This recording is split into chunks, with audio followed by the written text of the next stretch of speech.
నిన్ను బాగు చూసుకుంటాడని నాకు భరోసా ఉందమ్మాయి అని వాళ్ళ అమ్మ అంటుంటే, అంత నచ్చితే నీవే చేసుకోమంటుంది.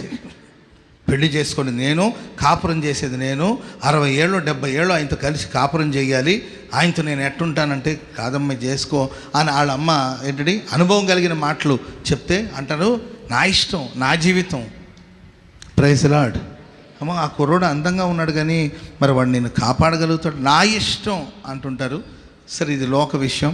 దేవుని సన్నిధికి వచ్చేసరికి మనం కష్టమైన, నష్టమైన, ఇష్టం లేకపోయినా మనం మాత్రం ఎల్లప్పుడూ దేవుని ఇష్టాన్ని మాత్రమే నెరవేర్చబోతున్నాం, దేవుని చిత్తాన్ని మాత్రమే నెరవేర్చబోతున్నాం.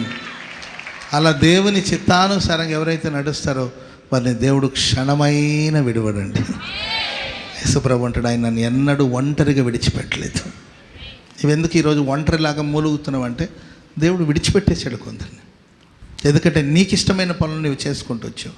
ఆయన చిత్తాన్ని జరిగించే వారి పక్షాన ప్రభు ప్రతి స్థలంలో నిలబడతాడు.